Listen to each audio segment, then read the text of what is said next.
गुरु गोविंद दोनों खड़े किसको लागू पाए, बलिहारी गुरुदेव आपकी जिने गोविंद दियो बताए।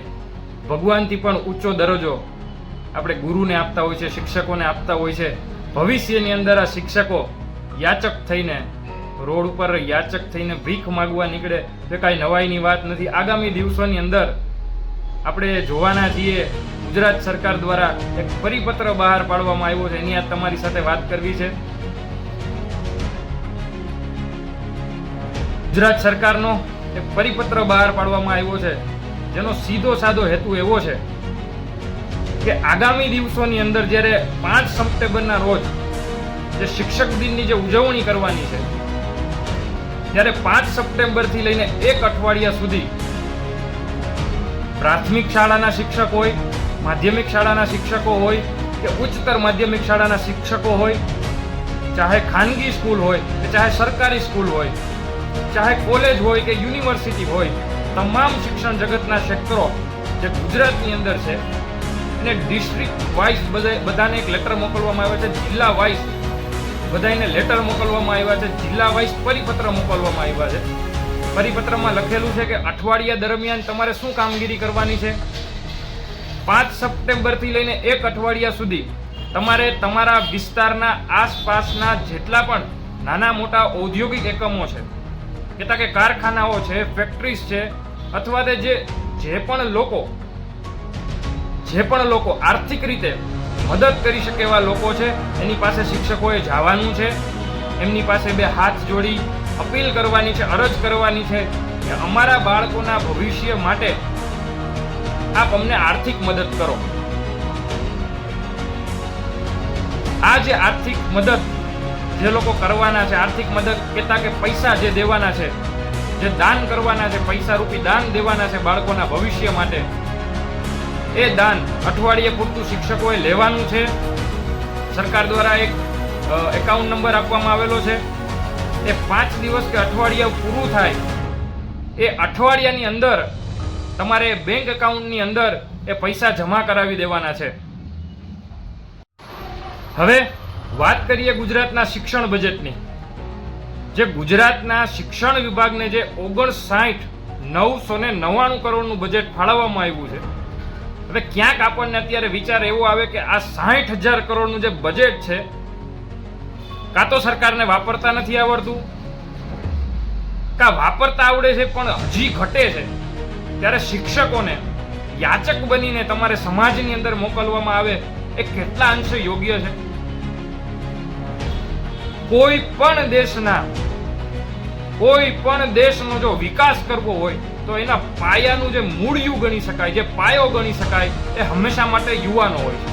અને એ યુવાનોનું ઘડતર કરવાની સૌથી મોટી જો જવાબદારી કોઈની હોય તો એ શિક્ષકોની છે, ગુરુઓની છે. જે લોકોને આપણે જ્યારે ભારત દેશ આઝાદ થયો, મારું એવું માનવું છે કે શિક્ષકોને પણ આઈએએસ આઈપીએસ લેવલના દરજ્જો તમારે ત્યારે આપવાનો હતો. કારણ કે ચારિત્ર નિર્માણનું કોઈ પણ દેશના સૌથી મોટા વિકાસનું જો કારણ હોય, એ પાયાનું જે કારણ હોય હંમેશા માટે શિક્ષકો હોય છે. એ શિક્ષકો સાથે તમે હંમેશા માટે અન્યાય કરતા આવ્યા છો અને હજી ભવિષ્યની અંદર.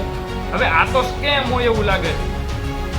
તમને સમજાવું, ગુજરાતની અંદર 30,000 કરતાં પણ વધારે સરકારી શાળાઓ છે. ખાલી સરકારી શાળાની જ વાત કરું છું, ખાનગી શાળાની વાત નથી કરતો, કોલેજની વાત નથી કરતો, યુનિવર્સિટીઝની વાત નથી કરતો.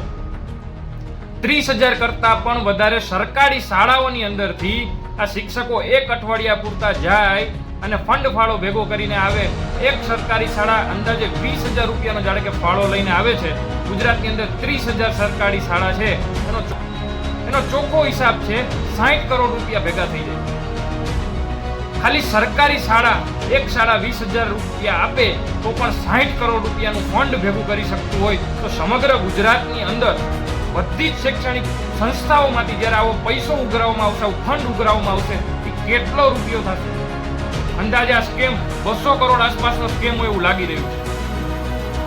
અને આ 200 કરોડ 100 કરોડ જે કાંઈ અમાઉન્ટ ભેગી થવાની છે, એનો સરકાર શું ઉપયોગ કરશે? શું શાળાઓ નવી બનાવી દેશે? શું કોમ્પ્યુટર બધી શાળાઓની અંદર અપાવી દેશે? અરે સાહેબ, પીવાના પાણી સુધાની વ્યવસ્થા સરકાર હજી 30 વર્ષ સુધીના ભાજપના રાજમાં હજી કરાવી શકતી ન હોય તો આ 200 કરોડ રૂપિયા આપ્યા છતાં પણ હજી શું કરી શકે? આ પ્રશ્ન તમને ને અમને થવો જોઈએ. શિક્ષક જગતની અંદર કામ કરતા શિક્ષક યુવાનો આનો અવાજ નહીં ઉપાડી શકે, કારણ કે એ લોકો નોકરી કરે છે. પણ ક્યાંક યુવાન મિત્રોએ, ક્યાંક જાગૃત નાગરિકોએ જાગૃત થવાની જરૂર છે અને આવા જે જીઆર, જે સરકાર દ્વારા પરિપત્રો જે બહાર પડે છે એનો વિરોધ કરતા શીખી જવું પડશે. બાકી આ દેશ વેચતા આ લોકોને આવડી ગયું છે અને હવે કદાચ તો આ હજી પણ વેચી નાખે, હજી પણ ઘર ભરવાની પરિસ્થિતિ છે, હજી પણ પોતાના ઘર ભરી લેશે. એક નાના યુવાન તરીકે બે હાથ જોડીને પ્રાર્થના કરું છું કે શિક્ષકોને શિક્ષક રહેવા દો, યાચક બનાવવાનો પ્રયત્ન ન કરો.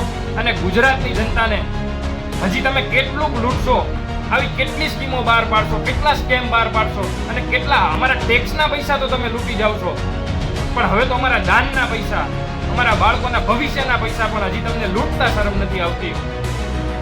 શું સમાજની અંદર, શું દેશ દુનિયાની અંદર એક ભારત વિશ્વગુરુ બનવા જેવું છે એવું વાતો કરતા હોય, પણ છતાં હજી કેટલા અંશે તમે હજી ગુલામીમાં જીવો છો.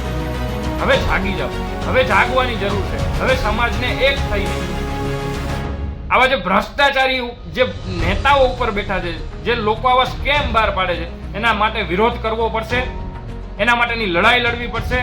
તો બધા જ મિત્રોને વિનંતી છે કે વિરોધ કરતા શીખી જાઓ, જાગૃત થતા શીખી જાઓ, સાચી વાત રાખતા શીખી જાઓ. બસ આટલું જ અરજી આપને કરવાની હતી. ધ્યાનમાં રાખો, ખાલી ધ્યાનમાં રાખો, જે પણ લોકો બોલે છે એને ક્યાંક ને ક્યાંક તમારો સપોર્ટ જોઈએ છે.